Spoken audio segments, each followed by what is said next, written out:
Assalamualaikum warahmatullahi wabarakatuh. Perkenalkan, nama saya Anissa Dwi Febrianti, nomor BP 1901081022, kelas Teknik Komputer 1A, jurusan Teknologi Informasi Politeknik Negeri Padang. Pada kesempatan kali ini, saya akan membahas sedikit mengenai materi manajemen memori. Pertama, kita masuk ke latar belakang. Beberapa materi yang akan kita bahas sebagai berikut. Yang pertama, address binding. Yang kedua, dynamic loading. Yang ketiga, dynamic linking dan overlay. Pertama, address binding. Address binding adalah cara instruksi dari data atau yang berada di disk sebagai file executable dipindahkan ke alamat memori. Contoh, compiler mengikatkan alamat simbolik ke alamat relokasi. Selanjutnya, dynamic loading. Dengan dynamic loading, suatu rutin tidak di-load sampai dipanggil. Semua routing disimpan pada disk sebagai format relocatable load. Selanjutnya, dynamic linking. Konsep dynamic linking sama dengan dynamic loading. Pada saat loading, linking ditunda sampai waktu eksekusi. Terdapat kode kecil yang disebut stub, digunakan untuk meletakkan rutin library di memori dengan tepat. Stub diisi dengan alamat rutin dan mengeksekusi rutin. Selanjutnya, overlay. Ide dari overlay adalah menyimpan di memori hanya instruksi dan data yang diperlukan pada satu waktu. Jika instruksi lain diperlukan, maka instruksi tersebut diletakkan di ruang memori menggantikan instruksi yang tidak digunakan lagi. Baiklah, kita masuk ke materi yang pertama, yaitu address binding. Alamat address pada source program umumnya merupakan alamat simbolik. Sebuah compiler biasanya membutuhkan atau mengikat alamat simbolik ke alamat relokasi. Contohnya, compiler mengikatkan alamat simbolik ke alamat relokasi. Berikut adalah struktur multi-step proses dari program user. Proses binding dapat terjadi pada saat yang pertama compile time, yang kedua load time, dan yang ketiga execution time. Pertama, compile time.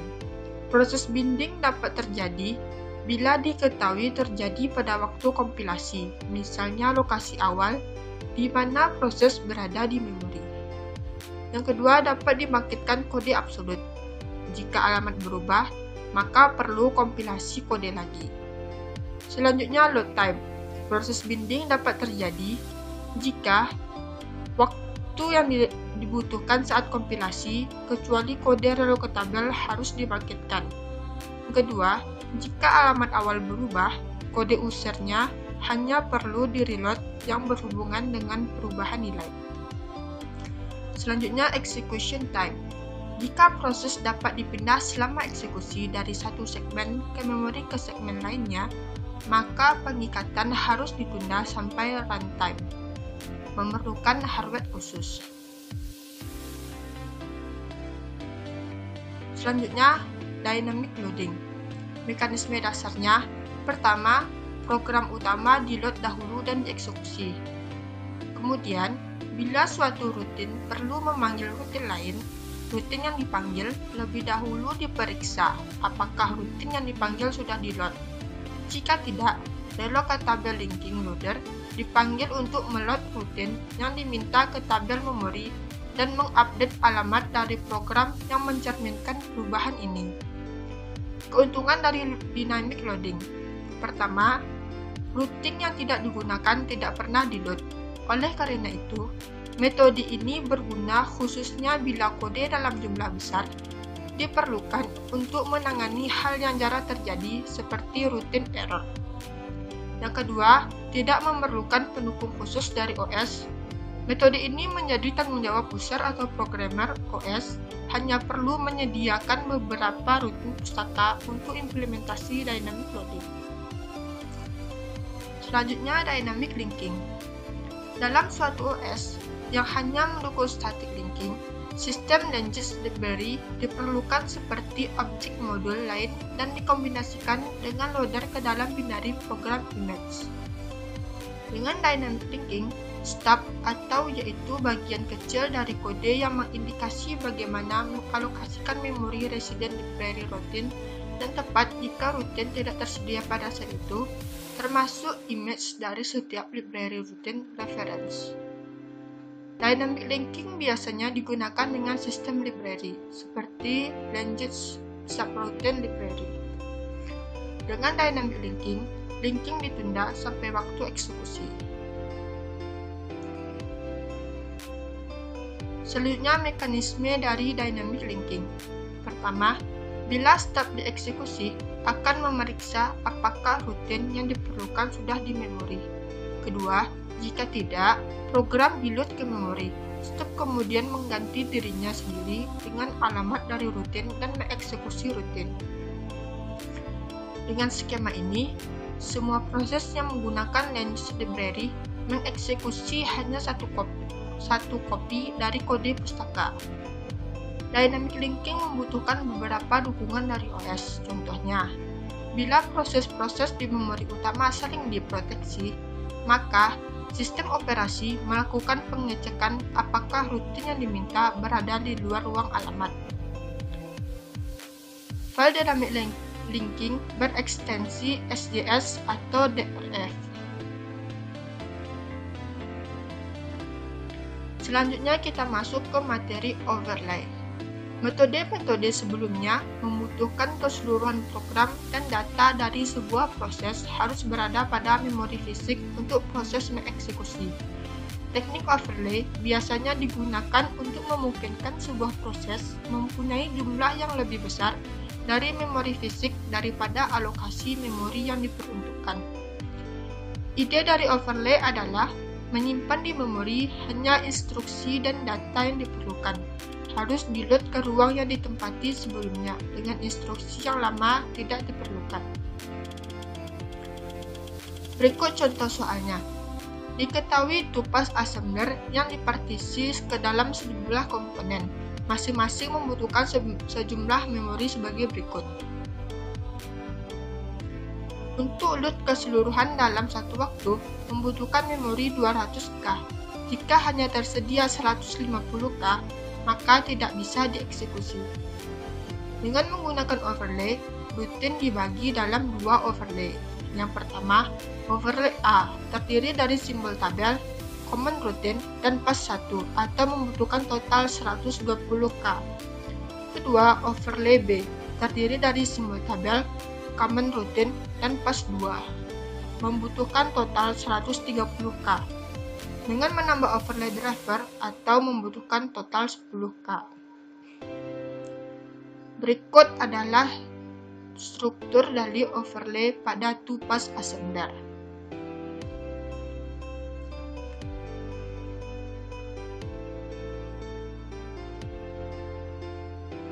Selanjutnya, overlay tidak membutuhkan dukungan khusus dari OS.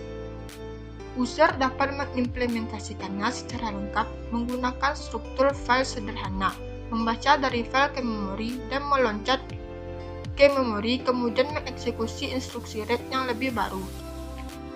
OS memberitahu hanya jika terdapat I/O yang melebihi biasanya.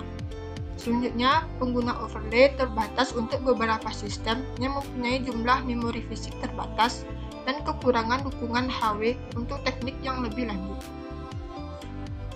Selanjutnya, ruang alamat logika dan fisik. Alamat logika atau logical address disebut juga alamat maya atau virtual address, yang memiliki pengertian alamat yang dibangkitkan oleh CPU. Alamat fisik atau physical address adalah alamat yang terdapat dalam memori. Metode address binding pada saat compile time dan load time adalah lingkungan di mana alamat logika dan fisik sama. Sebaliknya, Metode address binding pada saat execution time adalah lingkungan di mana alamat logika dan fisik berbeda. Sekumpulan alamat logika yang dibangkitkan program tersebut sebagai ruang alamat logika, sedangkan sekumpulan alamat fisik yang berhubungan dengan alamat logika tersebut disebut dengan alamat logika. Selanjutnya, Memory Management Unit atau MMU memetakan alamat logika ke alamat fisik yang merupakan peralamat hardware. Berikut contoh perangkat keras yang terdiri dari register relokasi dan register limit.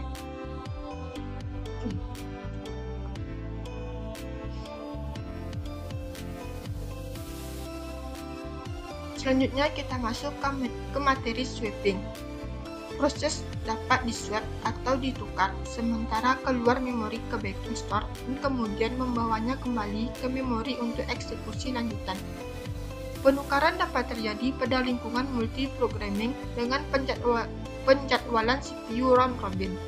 Kebijakan penukaran juga dapat digunakan pada algoritma penjadwalan berbasis prioritas.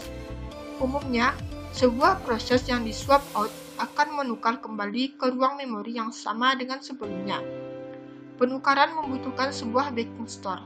Bila CPU scheduler memutuskan untuk mengeksekusi proses, OS akan memanggil dispatcher. Berikut adalah teknik swapping yang sudah dimodifikasi dan ditemui pada beberapa sistem, misalnya Linux, Unix, dan Windows.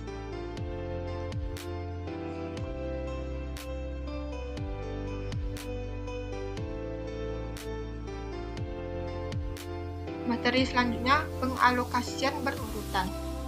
Memori harus mengakomodasi baik OS dan proses user. Memori dibagi menjadi dua partisi, yaitu untuk OS yang residen dan proses user. Penempatan OS dapat di bagian tinggi atau rendah dari memori, biasanya tergantung lokasi vektor interrupt.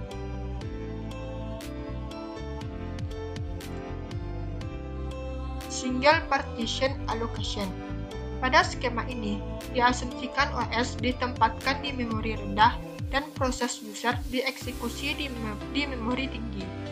Kode dan data OS harus diproteksi dari perubahan tak terduga oleh user proses. Proteksi dapat dilakukan dengan menggunakan register alokasi dan register limit. Berikut adalah contoh perangkat keras yang terdiri dari register alokasi dan register limit.